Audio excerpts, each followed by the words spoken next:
যিটো ল'ৰাই ডেকা ল'ৰাই যিটো গাভৰুৰ ছোৱালীয়ে পঢ়াৰ সময়ত নপঢ়ি ৰীল চাই সময় নষ্ট কৰিছে, থিতিঙালি কৰি সময় নষ্ট কৰিছে, খাদ্য তাত অখাদ্য খাই সময় নষ্ট কৰিছে, যি সময়ত শুব লাগে মোবাইল টিপি ৰীল চাই সময় নষ্ট কৰি আছে, হয়নে? ৰাতিপুৱা যি সময়ত সাৰ পাব লাগে সেই সময়ত ঘূৰি টোপনি যাই আছে, তেওঁ জানো পৰীক্ষাত ভাল ৰিজাল্ট কৰিব পাৰিব? মাক দেউতাকে কৈছেগৈ আমিতো পৃথিৱীৰ পৰা গুচি যাম, তই নিজক ঠগাই আছ। কিন্তু নিজকে যে ঠগি আছে সেই ল'ৰাটো বা ছোৱালীটোৱে বুজা নাই। যিদিনাখন বুজিব, চেতনা আহিব, সেইদিনাখন কিন্তু হাতত সময় নাথাকিব। কাৰণ মোৰ হাতত 1 লাখ টকা আছে, মই বিহপুৰীয়া বজাৰলৈকে বা লখিমপুৰ বজাৰলৈকে বা মই গোগামুখলৈকে বা গুৱাহাটীলৈকে গৈ ঘড়ীৰ দোকান এখনত যদি কওঁ যাই পেলাই ডাঙৰীয়া মোক 1 ঘণ্টা সময় দিয়ক, মই লাখ টকা নহয় কোটি টকা ল'লেও 1 ঘণ্টা সময় কিনিব নোৱাৰোঁ, কিন্তু মই ঘড়ী কিনিব পাৰিম।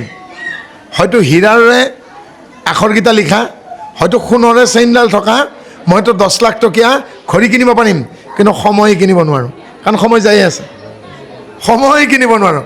হাতত পকেটত টকা থাকিব পাৰে, আপোনাৰ বেংক বেলেঞ্চ আপোনাৰ কোটি টকা থাকিব পাৰে, কিন্তু পৃথিৱীত কোনেও সময় কিনিব নোৱাৰে। কাৰণ ঈশ্বৰে এদিন এৰাতিকে আমাৰ সময় লৈ গৈ আছে।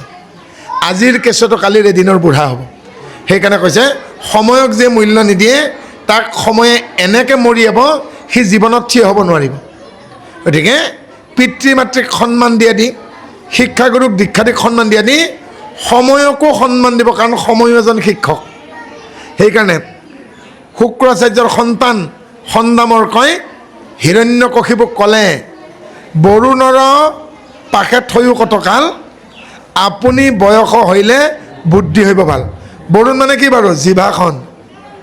যেতিয়া আপোনাৰ ল'ৰাই কি ভাল কি বেয়া, কি কথা কি অকথা, কি নীতি কি অনীতি, কি খাদ্য কি অখাদ্য জানিব, কি ৰীতি কি নীতি জানিব, তেতিয়া নিজক নিজে নিয়ন্ত্ৰণ কৰিব পাৰিব।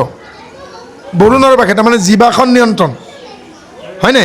গতিকে আপুনি বয়স হইলে বুদ্ধি হইব ভাল। আৰু 14 বছৰ বয়সত কেনেকুৱা চিন্তা, 20 বছৰ বয়সত কেনেকুৱা চিন্তা, 26 বছৰ বয়সত কেনেকুৱা চিন্তা, চিন্তাবোৰো কিন্তু পৰিৱৰ্তন হৈ থাকে দেই।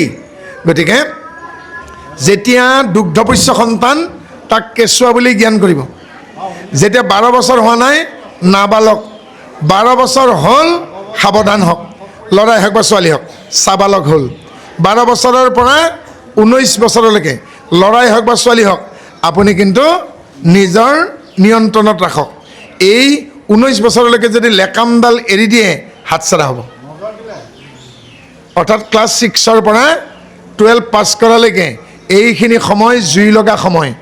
এইখিনি সময়তে কক্ষপথচ্যুত হয়। এটা কক্ষপথ নাথাকে জানো?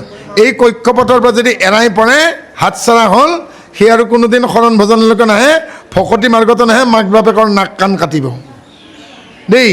গতিকে এই সময়খিনি খুব জটিল সময়, কৈশোৰ আৰু যৌৱনৰ সন্ধিক্ষণ। এইখিনি সময়তে ভৰি পিছল খায়, অবাতে বাদ হয়, অকথা কয়, অখাদ্য খায়, হয়নে? নীতি আৰু অনীতিত যায়, আচাৰেৰে ব্যভিচাৰ কৰে। আৰু এইখিনি সময়ত দৰকাৰ সংস্কাৰ। কিন্তু এতিয়া যেতিয়া কাণ সমনীয়া হ'ল ল'ৰাটো, আপুনি ভাই বুলি তাক ভাবিব লাগিব যে মোৰ ভাই। শুনা, যেতিয়া বিয়াৰ উপযুক্ত হ'ল তেতিয়া বন্ধু বুলি জ্ঞান কৰিব। বিবাহিত হ'ল এতিয়া মাতি আনি পেলাই ল'ৰাক বুজাব, ঐ ল'ৰা শুন, এতিয়া কিন্তু মোৰ দায়িত্ব নাই, বিয়া কৰালি, তোৰ সংসাৰ হ'ল, এতিয়া কিন্তু তই অকলশৰীয়া নহয়, তই আৰু এজনৰ দায়িত্ব ল'ব লাগিব। যেনেকৈ মই তহঁতৰ দায়িত্ব লৈছিলোঁ, এতিয়া কিন্তু মোৰ আভাল ভালে মাৰৰ দায়িত্বও ল'ব লাগিব। এই বুলি তাৰ কান্ধত দায়িত্ব দিব লাগিব। আৰু দায়িত্বৰ কথা যদি লাহে লাহে বুজাই নিদিয়ে, দায়িত্ববোধ ৰেছপনচিবিলিটি নাহিব দেই। গতিকে দায়িত্ববোধ যিদিনাখন জাগি উঠিব সেইদিনাখন সি আপোনাৰ বন্ধু হ'ব। এনেকৈ বয়সে বয়সে সময়ে সময়ে আপোনাৰ চিন্তাটো সলনি কৰি নিব লাগিব। কাৰণ আজি সেই খেলি ফুৰা অকণমানি ফ্ৰক পিন্ধাই দিছে ছোৱালী এজনী, 4-5 বছৰ হৈছে, কালিলৈকে হয়তো 11-12 বছৰ হ'ব, তাই গাভৰু হ'ব, হয়নে? তাৰপাছত তাই লাহেকৈ ফ্ৰক এৰি পেলাই মেখেলা চাদৰ ধৰিব, কলেজ যাব, এদিন BA পাছ কৰিব, এদিন বিয়া পাছো কৰিব, হয়নে? সদায় একেলগে দেখ মানে আজিৰ সৰু ছোৱালীজনী অহাকালিৰ ভৱিষ্যতৰ মাতৃ আজি যিজনী আইতা 60 বছৰে 70 বছৰে সেয়া কিন্তু অতীতৰ সৰু ছোৱালীজনী আছিল গতিকে আজিৰ সৰু ছোৱালীজনী ভৱিষ্যতৰ মাতৃ আজিৰ আইতাজনী আজিৰ মাতৃজনী অতীতৰ কিন্তু সেই অকণমানি ছোৱালীজনী নাৰীক আৰু সন্তানক নিৰ্মাণ কৰা হয় ছোৱালী হোৱাৰ লগে লগে ডাঙৰ হ'লে কি কৰে কাণখন ফুটাই দিয়ে বঙালী বিহাৰী মাৰু হ'লে নাকটো ফুটাই দিয়ে দিয়ে নে নিদিয়ে গতিকে চুলিখিনি লম্বা কৰে লাহে লাহে চেমিজটো গৈ ফ্ৰক হয় ফ্ৰকটো গৈ চুৰিদাৰ হয় চুৰিদাৰ গৈ মেখেলা চাদৰ হয় হয়নে নহয় আচলতে সেনেকৈ কাপোৰবোৰ দীঘল হৈ যাব লাগে কিন্তু ঘূৰ কলিকাল যিমানে ডাঙৰ হৈ যায় গুৱাহাটীত দেখিছোঁ কাপোৰবোৰ ওলোটাকৈ ছুটি হৈ আহে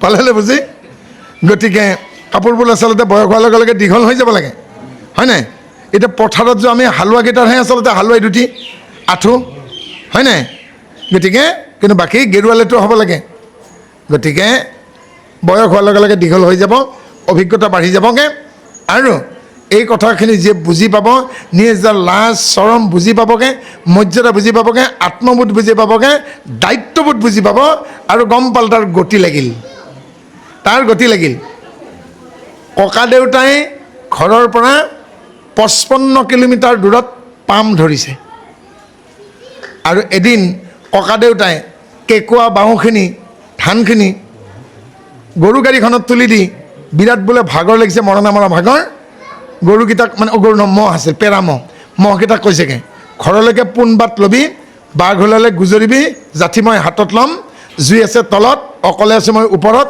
গৈ থাক বাঘেও পইচা নাপালে ককা আহি সাৰ পাইছে তেতিয়া নিজৰ ঘৰৰ পদূলিমুখত মহে ৰৈ দিছে অৰ্থাৎ সেই মহকেইটাও জানে ঘৰটো কোন তাৰমানে সদায় অহা যোৱা কৰোঁতে সেই বাট মহকেইটাই কিন্তু বেলেগৰ ঘৰলৈকে গাড়ীখন লৈ যোৱা নাই ককাই কিন্তু ফস্তি মাৰি টোপনি মাৰি আহিছে তে সেই নাকত নাকি লগোৱা মহকেইটাই যদি পাম ঘৰৰ পৰা খেতিৰ পৰা 55 কিলোমিটাৰ বাট ক'তো নলাত নপৰাকৈ পাহাৰীয়া নৈ পাৰ হৈ আহিও কিন্তু ঘৰ পহুচাই দিছে ধানৰ বস্তা খহিও পৰা নাই বাঘেও পোৱা নাই ককাৰ টোপনিও ভাগা নাই ক'ত তাৰমানে যেতিয়া গতি লাগি যাব দায়িত্ববোধ হ'ব এৰিব পাৰিব তেতিয়া এতিয়া মই অকণমান বাহিৰলৈকে যাম মাৰক লৈ ঘৰখন চাবি হয়নে নিশ্চিন্ত মানে আপুনি যদি ঘৰৰ পৰা ওলাই আহিব লাগে তেতিয়া আপোনালোকৰ ল'ৰা ছোৱালীক সেই বস্তুখিনি প্ৰেক্টিকেলটো দিয়ক আজি যেতিয়া প্ৰেক্টিকেলখিনি হ'ব আপোনাৰ নিৰাপদ অনুভৱ এতিয়া মই একদম চকু মুদি বাহিৰত যাব পাৰোঁ আপুনি তেতিয়া মৰিও শান্তি পাব নহ'লে কিন্তু মৰিও শান্তি নাপাব গতিকে মৰিও শান্তি পাব লাগিলেগে কক্ষপথ তৈয়াৰ কৰি দিয়ক এই অৰবিটটো আৰু কক্ষপথ যদি তৈয়াৰ কৰি দিব পাৰে আপোনালোকে সফল পিতৃ মাতৃ গতিকে চকু মোজা কুলি হৈ নাথাকিব চকু মোজা যদি কুলি হৈ থাকে ল'ৰা ছোৱালীৰ দুখ দেখি যদি আপোনালোকে দুখবিলাক যদি চিধা কৰিব নোৱাৰে গান্ধাৰীয়ে চকুত পাতি বন্ধা কাৰণেই দুৰ্যোধন দুষাখন অত্যাচাৰী হ'ল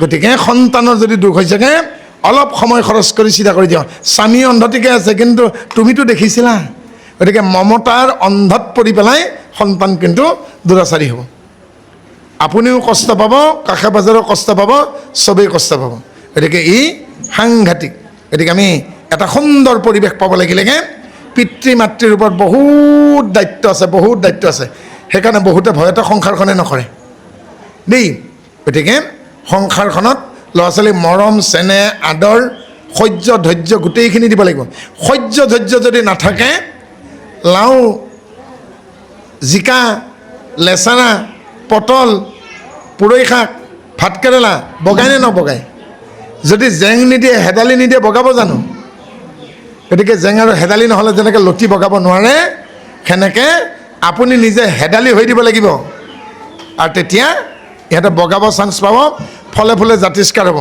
কেতিয়াবা আপুনি আগফাল কেতিয়াবা আপুনি পাছফাল কেতিয়াবা গা হ'ব লাগিব কেতিয়াবা ভৰসা দিব লাগিব কেতিয়াবা সাহস দিব লাগিব কেতিয়াবা ক'ব পাৰিবি কিয় নোৱাৰিবি কি ভৰি ভঙা মানুহজনক যেনেকৈ নাৰ্ছে কয়গৈ পাৰিব দিয়ক খাওকচোন আপুনি নাখালে কেনেকৈ উঠিব আপোনাৰ গাভৰু শ্ৰীমতী ঘৰত আছে ল'ৰা ছোৱালী পঢ়ি আছে আপুনি যদি হতাশ হৈ যায় নাখায় কালি মৰি থাকিব ইহঁত আপোনাৰ তিৰোতা বিধৱা ল'ৰা ছোৱালী অনাথ হ'ব উঠক জোৰ দিয়ক খাওক কেতিয়াবা নাৰ্ছে ধমকিও লগাই দিয়ে হয় নাই আৰু শেষত মানুহজনে সুস্থ হয় মই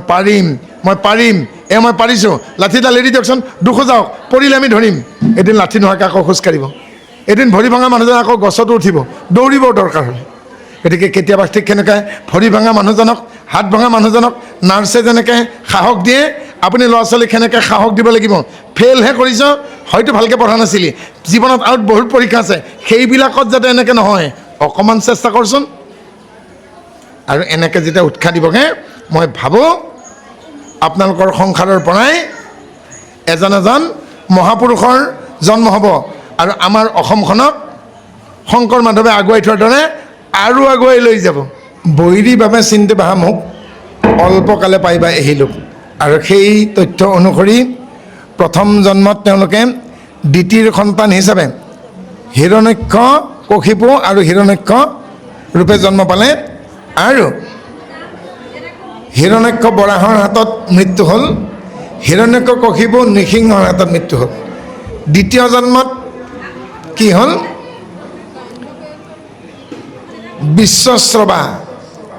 বিশ্বশ্ৰৱা মুনিক নৈকেশীয়ে বিবাহ কৰিলে।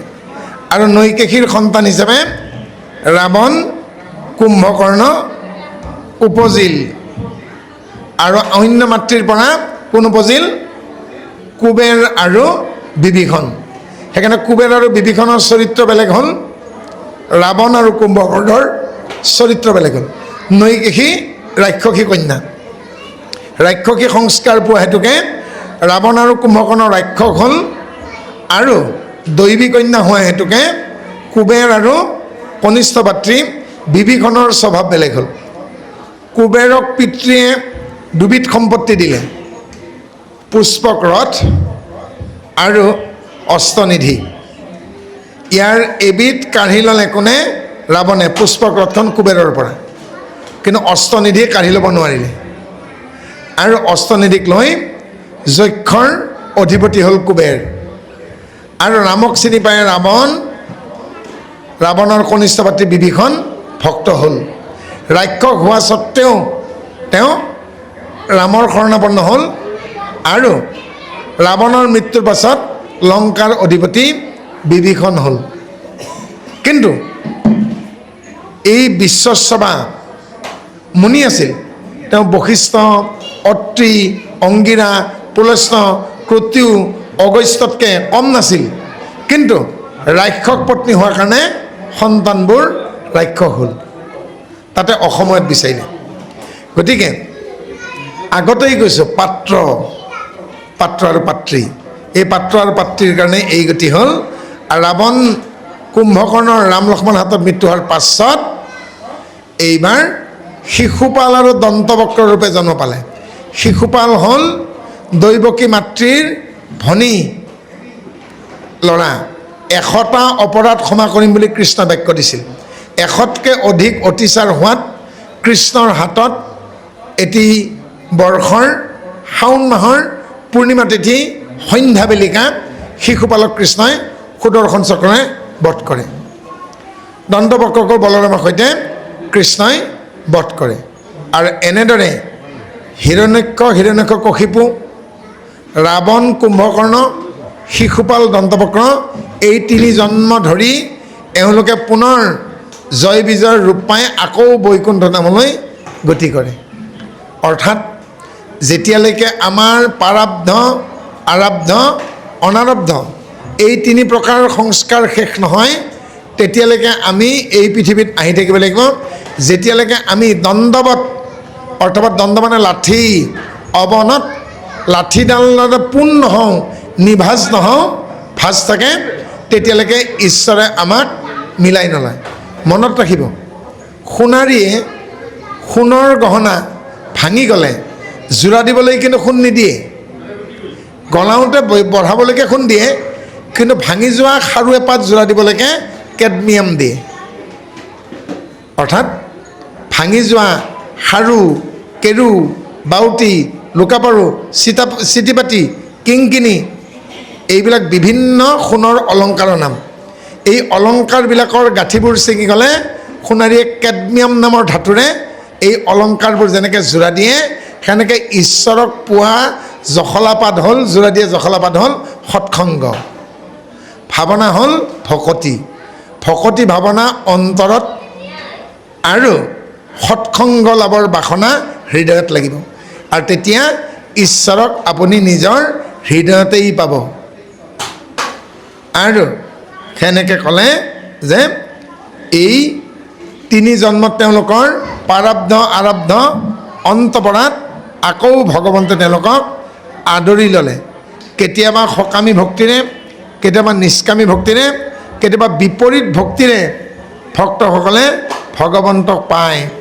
গতিকে ভগৱন্তক পোৱাৰ যিটো ব্যৱস্থা, এই ব্যৱস্থাটো বৰ সহজ নহয়। আৰু এই ব্যৱস্থাটো অভ্যাস কৰিলেহে সহজ হয়। গতিকে শিশুকালৰ পৰাই আপোনালোকে তেওঁলোকক আচৰণত, কথাত, মাতত, ভাষাত, গীতত, খোজকাতলত, বস্ত্ৰ পৰিধানত সমস্ত যেতিয়া মাৰ্জিত ৰুচি দিব, আৰু মাৰ্জিত ৰুচি দিলে আপোনালোকে তেওঁলোকক এটি ভাল সন্তান হিচাপে লাভ কৰিবলৈ সক্ষম হ'ব। আৰু নহ'লে কিন্তু তেওঁলোকে যেতিয়া বক্ৰগতি কৰিব, বক্ৰগতি ক'লে জিভাও পাক খাব, ভৰিও খাক খাব, বচন অমংগলীয়া হ'ব, স্বভাৱ অমংগলীয়া হ'ব, নীতি এৰি অনীতিত যাব, কথা এৰি অকথা ক'ব, আৰু খাদ্য এৰি অখাদ্য খাব, বাট এৰি অবাটে যাব, আৰু জীৱন বাটত সফল নহ'ব। অৰ্থাৎ আমি যদি আত্মা, আমাৰ লক্ষ্য পৰমাত্মা হোৱা উচিত। পৃথিৱীৰ প্ৰতিটোপাল পানীৰ লক্ষ্য সমুদ্ৰ, কিন্তু নাপায়গৈ সমুদ্ৰ। আধবাটতে আধা ৰৈ যায়, আধা বাষ্পীভূত হয়। ঠিক তেনে প্ৰতিটোপাল পানীয়ে যেনেকৈ সমুদ্ৰ নাপায়, প্ৰতিটো আত্মাই গৈ পৰমাত্মাক নাপায়। লোভগ্ৰস্ত আৰু বিষয় বাসনাত মত্ত হোৱাৰ বাবে আধবাটতেই গতিৰুদ্ধ আৰু পথভ্ৰষ্ট হয়। গতিকে এই ভক্তি ভাৱনাই মাত্ৰ একমাত্ৰ উপায়, যি ভাৱনাই আমাক ভাজ লগাৰ পৰা পোনাই লৈ যাব চিধাকৈ। গতিকে সেই পোন বাটটো পাবলৈ হ'লে বিচাৰ, আচাৰ, এই দুইটা বস্তু লাগিব। বিচাৰ বিবেচনা শক্তিটো আৰু আচৰণ, চেল্ফ ইমপ্লিমেণ্টেশ্যন। গতিকে আচৰণ যেতিয়া শুদ্ধ হ'ব, আপুনি বাকীখিনি হৈ গুচি যাব। আৰু এদিন আপোনালোকৰ ল'ৰা ছোৱালীয়ে নিজে নিজে চলিব পৰা হ'ব। আৰু যিটো আপোনালোকৰ সপোন হোৱা উচিত যে মোৰ ল'ৰা, মোৰ ছোৱালী গৈ পেলাই আপোনালোকে কওক, আমাৰ ল'ৰা আৰু আমাৰ ছোৱালীয়ে এদিন মানুহ হ'ব, ডক্টৰ হ'বনে ইঞ্জিনিয়াৰ হ'ব পিছৰ কথা, মানৱীয় গুণ থাকিব, মানৱীয় প্ৰমূল্যবোধ থাকিব, হত্যা হিংসা কপটৰ পৰা আঁতৰত থাকিব, প্ৰেম দয়া অন্তৰত থাকিব, অবাটে নাযাব, আৰু ঈশ্বৰত এদিন তেওঁলোকৰ ভকতি হ'ব, আৰু মানৱ সমাজৰ কাৰণে আদৰ্শ হ'ব। কেতিয়া? যেতিয়া আমি বিচাৰটো দিব পাৰিম। বিচাৰটো দি উঠি তেওঁলোকে যেতিয়া নিজে আচৰণ কৰিব পাৰিব। সৰুতে আপোনালোকে দাঁত মজাই নিদিয়ে জানো? ই কৰ, আকমেল, লাহে লাহে সেই অকণমানি ব্ৰাছডাল অকণমানি ল'ৰাটোৰ হাতত বা ছোৱালীটোত দি তাৰ হাতৰ ওপৰতে মাকে হাতখন থৈ দাঁত মাজিব অভ্যাস কৰেগৈ। তাৰপিছত যেতিয়া মাকে বাপেকে দাঁত ব্ৰাছ ল'ব, মা মোকো দিয়া, নিজেও পাতি পেলাই টুথপেষ্ট ল'ব, আৰু এদিন নিজে নিজে ব্ৰাছ কৰিব পৰা হয়, এদিন নিজে মোজা পিন্ধিব পৰা হয়। প্ৰথমতে নিজে গেঞ্জিটো পিন্ধিব নোৱাৰে, চেমিজটো পিন্ধিব টানি দিব লাগে পিছফালে। এদিন নিজে নিজে কাপোৰ পৰিষ্কাৰ কৰি ইস্ত্ৰি মাৰি পিন্ধিব পৰা হ'ব। স্বাৱলম্বী কৰি দিয়ক।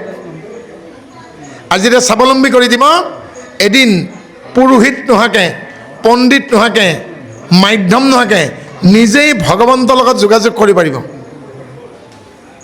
এতিয়া কৰ্মকাণ্ডত নিজে নকৰে, পুৰোহিতৰ দ্বাৰা কৰাই তেৰা বাটেৰে, কিন্তু আমাৰ একশৰণত নিজে কৰে। স্বাৱলম্বী নহয় জানো? গতিকে এই একশৰণে মহাপুৰুষ শংকৰদেৱে আমাক স্বাৱলম্বী কৰিলে, বেলেগৰ ওপৰত ভৰসা এৰিলে। কাৰণ কাত্যায়নী ব্ৰত কৰা গোপীসকলে নিৰ্বস্ত্ৰ হৈ পেলাই গা ধুইছিল। হে আইসকল, তোমালোকে কি কৰিছা? বোলে স্নান কৰিছোঁ। কিবা পূজা কৰিছিলা নেকি? বোলে হয়। কি? বোলে কাত্যায়নী। উদ্দেশ্য কি? বোলে কৃষ্ণক দৰ্শন লাভ কৰিব। মই দেখোন দেখাই দিছোঁগৈ। কিন্তু তোমালোকে যদি মোৰ কাৰণে কাত্যায়নী পূজা কৰিছিলা, ক'তা? কাত্যায়নী দেৱীয়েতো মোক এতিয়াও কোৱা নাই, হে কৃষ্ণ তুমি এওঁলোকক দৰ্শন দিয়া, এওঁলোকে নিৰ্বস্ত্ৰ হৈ স্নান কৰি পূজা কৰিছে। কিন্তু মোৰ পূজা কৰোঁতে নিৰ্বস্ত্ৰ হ'ব লাগে বুলিতো কোনো বিধিত লিখা নাই।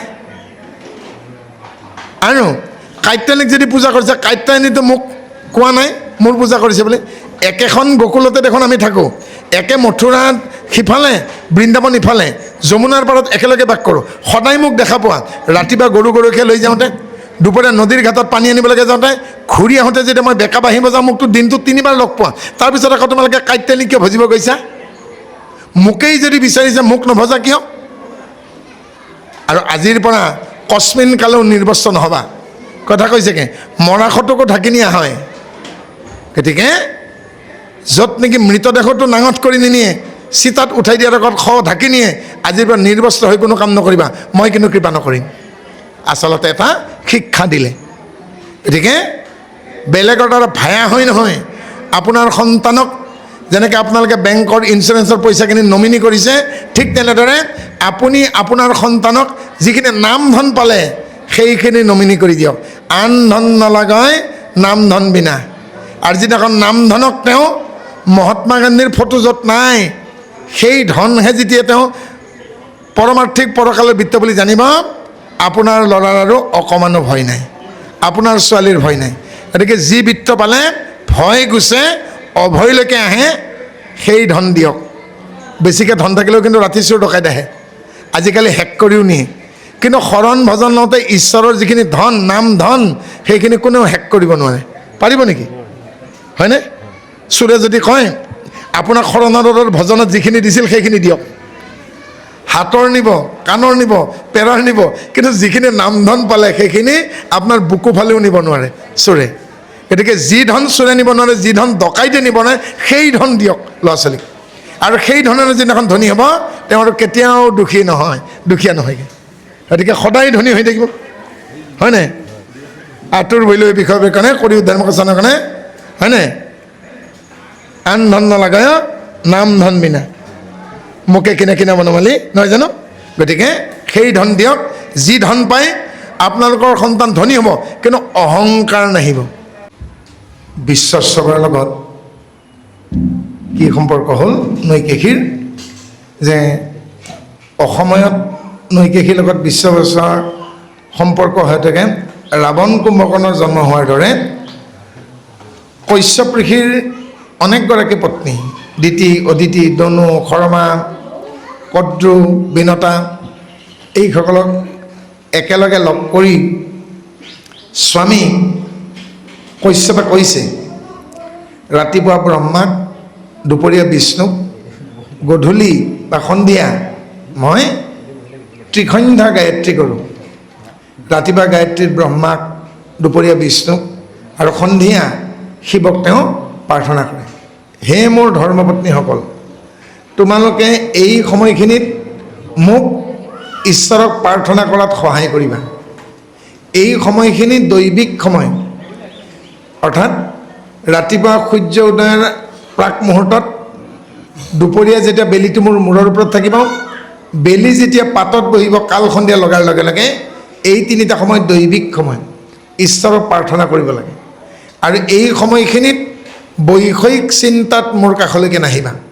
কিন্তু ইতিমধ্যেও অদিতিৰ পৰা আদিত্যসকল জন্ম পালে। সতিনীৰ দাহ, মই কি মাতৃ হ'ব নোৱাৰোঁ? সতিনীৰ দাহত জ্বলি দিতি মাতৃয়ে সন্ধ্যা সময়ত স্বামীক কামপাশত বিচাৰিলে, মোকো সন্তান লাগে, কিন্তু কশ্যপ ঋষিয়ে কাকো মুখ নুঘূৰাই, বোলে এই সন্তান তুমি পাবা, কিন্তু অসময়ত বিচাৰিবা, আৰু এই সন্তানৰ পৰা গোটেই বিশ্ব ব্ৰহ্মাণ্ডই কষ্ট পাব। আৰু সেই অসময়ত বিচৰাৰ কাৰণে 3টি সন্তানৰ জন্ম হ'ল। হিৰণ্যকশিপু ডাঙৰ, হিৰণ্যাক্ষ মাজু আৰু হলিকা সৰু। আৰু এই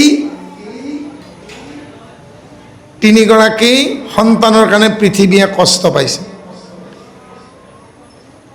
নৈকেশীয়ে যেনেকৈ ৰাৱণক আৰু কুম্ভকৰ্ণক কৈছিল যে কি কি কৰিব, সেনেকৈ দিতি মাতৃয়ে হিৰণ্যকশিপুক ক'লে, তুমি নাগৰাজ্যৰ কন্যা কয়াধুক পত্নী হিচাপে গ্ৰহণ কৰিব লাগিব। হিৰণ্যাক্ষক ক'লে, বসুমতীক তুমি অপহৰণ কৰি হ'লেও তুমি গ্ৰহণ কৰিব লাগিব। আৰু সৰু জীয়ৰী হলিকাক ক'লে, তুমি এনে এটি বৰ ল'ব লাগিব ব্ৰহ্মাৰ পৰা, যে ভগৱন্তই তোমাক সাকাৰ ৰূপত যাতে ধৰা দিয়ে। আৰু এই তিনিটা কথা নৈকেশী মাতৃৰ পৰা শুনি হিৰণ্যকশিপুৱে তেওঁৰ আৰু অনেক ভাতৃ আছে দিতি মাতৃৰ পাছত জন্ম দিয়া। কোন কোন? সেইবোৰ কৈছেগৈ শুদ্ধন, তক্ষক, সম্বৰ, শতবাহু, হয়গ্ৰীৱ, নমুচি, ইলল, পাক, মহাবল, বিপ্ৰচেতি, পলুমল, শকুনি ইত্যাদি। এইবোৰ দিতি মাতৃয়ে পাছত জন্ম দিয়া সন্তান। আৰু হিৰণ্যকশিপুৰ এজন এজন সেনাপতি, আৰু এইবোৰ অজেয় বীৰ, ডাঙৰ ডাঙৰ একোজন দৈত্য। আৰু এইবোৰ দিতি মাতৃৰ শেহতীয়া সন্তান। তাৰমানে যিমান দৈত্য হৈছে চব দিতি মাতৃৰ, যিমান দানৱ চব দনুৰ। মানে দনুৰ পৰা জন্ম হ'লবিলাক দানৱ, কদ্ৰুৰ পৰা বিলাক সাপ।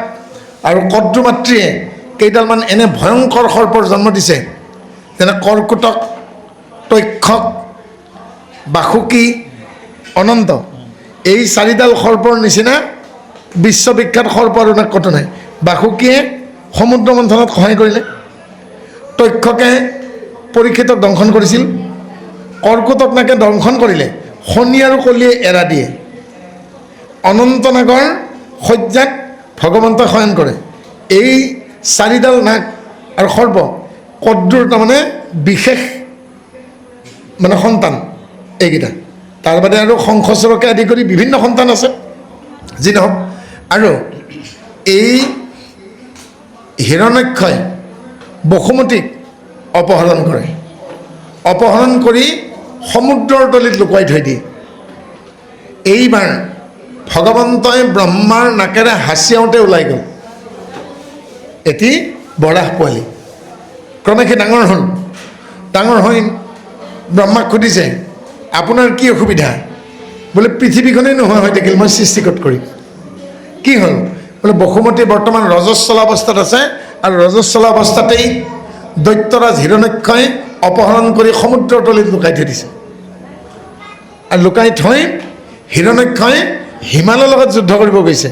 হিমালয় কৈছে, মই বৃদ্ধ পাহাৰ, মোক কোবালে কি হ'ব, ধূলি বালিহে কৰিব। তোমাৰ যদি যুঁজ কৰিবলৈকে মন গৈছে তেতিয়াহ'লে বৰাহৰূপী বিষ্ণুৰ লগত যুঁজ কৰা। আৰু বৰাহৰূপী বিষ্ণুৰ লগত যুঁজ কৰিলে বৰাহৰূপী ভগৱন্তই শেষত বেকা দাঁত দুটা হিৰণ্যক্ষৰ বুকুত সোমোৱাই দিয়ে। আৰু বৰাহৰ পৰা ভগৱন্তই, বৰাহে কি কৰিলে? হিৰণ্যক্ষৰ পৰা গদাটো কাঢ়ি ল'লে। অৰ্থাৎ বিষ্ণুৰ কৌমুদী গদাটো হিৰণ্যক্ষৰ পৰা কাঢ়ি লোৱা। কৌৰাগত আমোদিত কৰে কাৰণে কৌমুদী বা কৌমুদিকী গদা, সেইটোৱে। তাৰমানে কৌৰাগত তেওঁ আমোদিত কৰিছিল। আৰু হিৰণ্যক্ষক বধ কৰোঁতে সুধিলে, এইবাৰলৈকে তোৰ মুক্তি আৰু দুবাৰ আছে, কেনে পালা? আপোনাৰ বেকা দাঁত দুটা সোমাব লাগেনে মোৰ হৃদয়ত? তোক মুক্তি দিলোঁ, তই বেয়াহে পালি। তেতিয়া কি কৈছে, তোৰ চিন্তা যিটো বেকা, ইয়াৰ পিছৰ জন্মত তোৰ দাঁত দুটা বেকা পাওঁ, দন্তবক্ৰ। হিৰণ্যক্ষ তাৰমানে দন্তবক্ৰ হ'লগৈ, চিন্তাটো বেকা যে, নহয় জানো?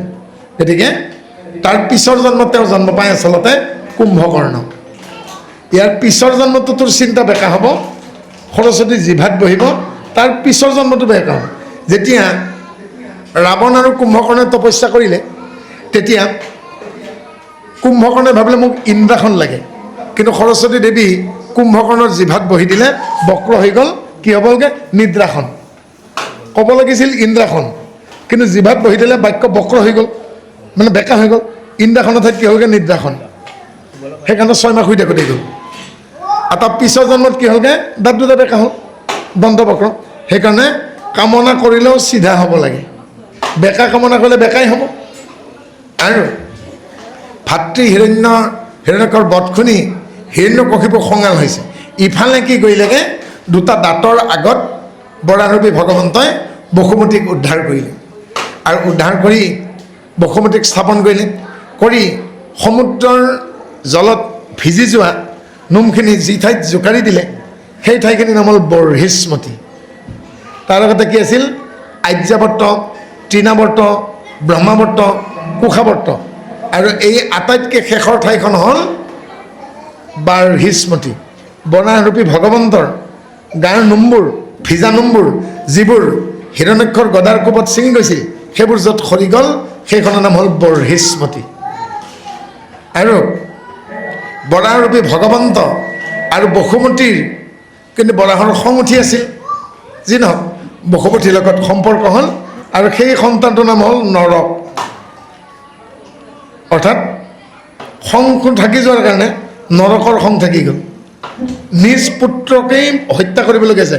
নৰকাসুৰক আকৌ কৃষ্ণ ৰূপ লৈ পেলাই হত্যা কৰিবলগীয়া নহ'ল জানো? এতিয়া ভাবকচোন নাটকখন, হয় নাই?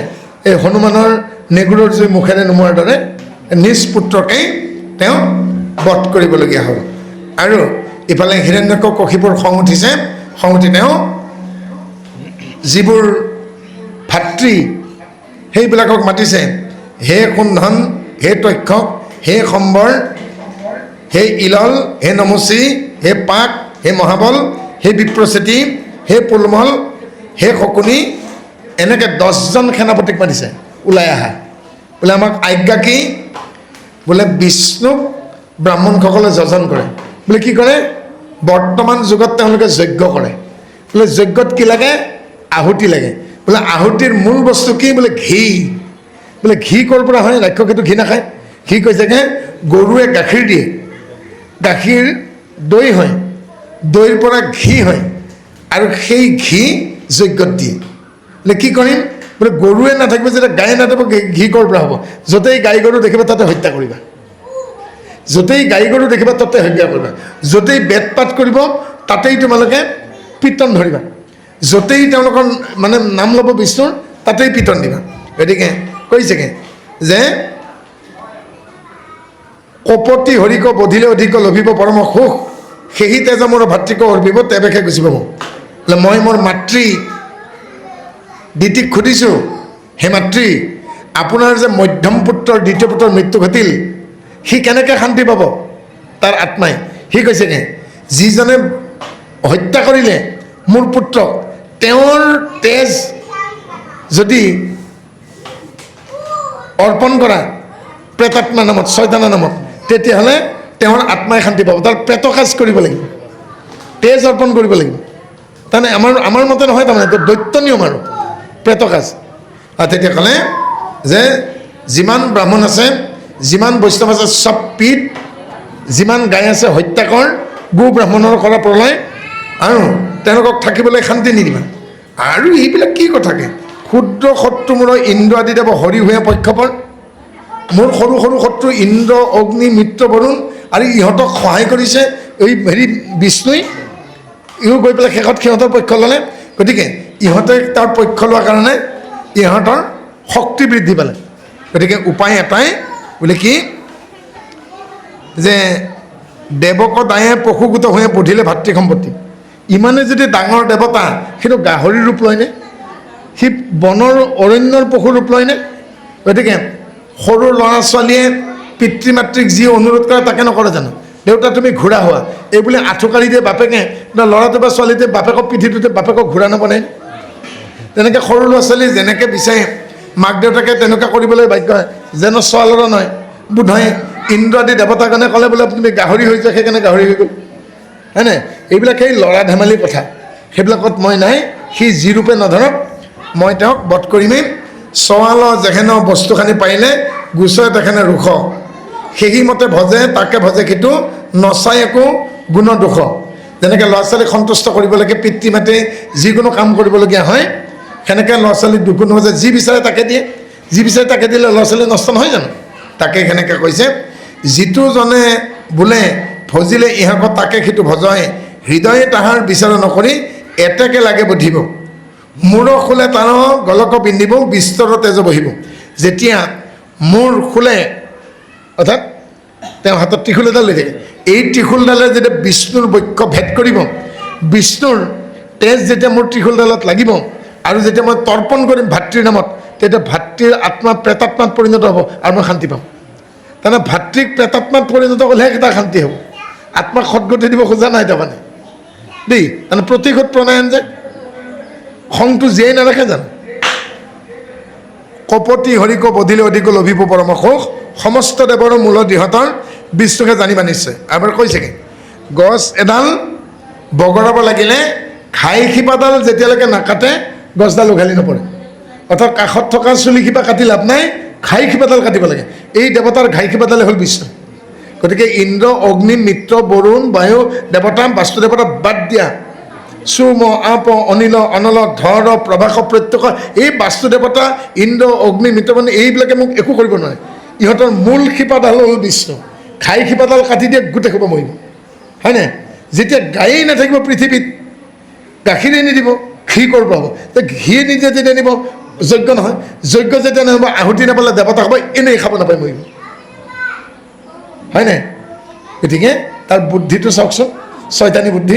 গতিকে সেই বুদ্ধিৰে তেওঁ কৈছে যে জহিত তহিত দ্বিজগুৰু যত বৰ্ণাশ্ৰম ধৰ্মচয় বেদৰ বিহিত কৰ্মক নিশ্চয় সততে যিটো কয় যে বৈদিক কাৰ্য য'তেই কৰিব, বেদ পাঠ কৰিব, যজন কৰিব, নাম কীৰ্তন কৰিব, আৰু কিবা কৰিব, আহুতি দিব, য'তে মতে যাজ্ঞিক কৰ্ম কৰিব, ত'তেই দিগদাৰী কৰা, এটা ক'তো শান্তি নিদিব।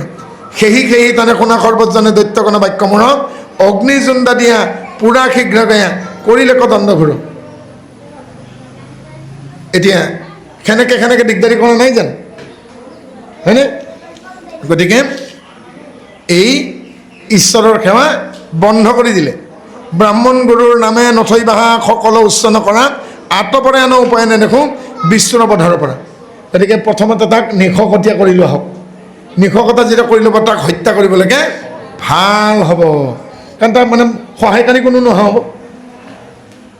এই বাক্য শুনি দৈত্যগণে কোনে স্বামীৰ আজ্ঞাক পাই শিৰত লৈলেক হৰি খবৈলেক কৌতুক কৰা। আৰু ইহঁতে বহুত দিন যুঁজ কৰিব পোৱা নাই যে এখন ধুনীয়া যুদ্ধ হ'ব, কি সুন্দৰ হ'ব।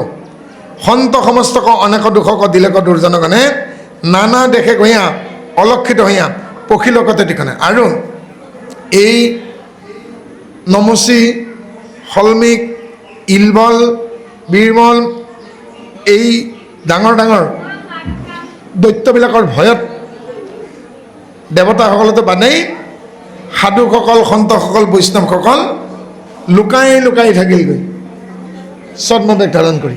আৰু নহ'লে কিন্তু তেওঁলোকৰ দৈত্যৰ হাতত প্ৰাণ যায়, নহয় জানো? গতিকে কি অৱস্থা কৰিলে হিৰণ্যকশিপুৱে। আৰু ভয়ত কি হ'লগৈ, তেওঁলোকৰ হাত ভৰি লুকাল, আৰু ভয়তে তেওঁলোকে কৰিব নোৱাৰে। কিহৰ কাৰণে? সেই যুগত কায়িক আৰু বাচিকত বেছি গুৰুত্ব দিছে। কায়িক মানে এই উপবাসে থকা ব্ৰত। এতিয়া আপোনালোকে আমাৰ ব্ৰাহ্মণ এই কিবা বঙালী মানুহবিলাকক, বিহাৰী মানুহবিলাকক দেখা নাই জানো? আজি কি বোলে শুক্লা প্ৰতিপদ, আজি কি বোলে ভাতৃ দ্বিতীয়া, কালি কি বোলে অক্ষয় তৃতীয়া, পৰহি কি বোলে গণেশ চতুৰ্থী, পৰহি কি নাগ পঞ্চমী, অমুক কি বোলে জামাই ষষ্ঠী, কালি কি বোলে একাদশ সপ্তমী, হয়নে? অমুক কি বোলে অশোকাষ্টমী, আজি ৰামনৱমী, আজি বিজয় দশমী, আজি ভীম একাদশী। তাৰমানে প্ৰতিপদৰ পৰা পূৰ্ণিমালৈকে, প্ৰতিপদৰ পৰা অমাৱস্যালৈকে 12 মাহৰ 13টা তিথি এটাও বাদ নাই। আৰু এনেকৈ এই অনাহাৰে থাকি কৰা কি কয় ব্ৰত, এইটো কায়িক। এই যে মন্ত্ৰ উচ্চাৰণ কৰে এইটো হ'ল বাচিক, কিন্তু মানসিকটো কম আছিল। তাৰমানে মানসিকভাৱে যে ঈশ্বৰক হৃদয়তে পাব পাৰি সেইটো কম আছিল। সেইকাৰণে মাত্ৰ ভক্ত প্ৰহ্লাদ আৰু ধ্ৰুৱ এই দুজনেহে হৃদয়ত পালে, হয়নে? সেইকাৰণে পিছত ক'ব লগা হ'ল কায় বাক্য মানে যতে ক আচৰে লৌকিক বৈদিক কৰ্ম। কোনে কায়িকভাৱে কৰিছে ব্ৰতোপাসনা, কোনে বাচিকভাৱে কৰিছে, কোনে মানসিকভাৱে কৰিছে, এইটো ডাঙৰ কথা নহয়। কিন্তু এই তিনিটা উপায়েৰে ঈশ্বৰক পাব পাৰে। কিমতে ভকতি কৰিব তোমাত হৰি হৰি হৰি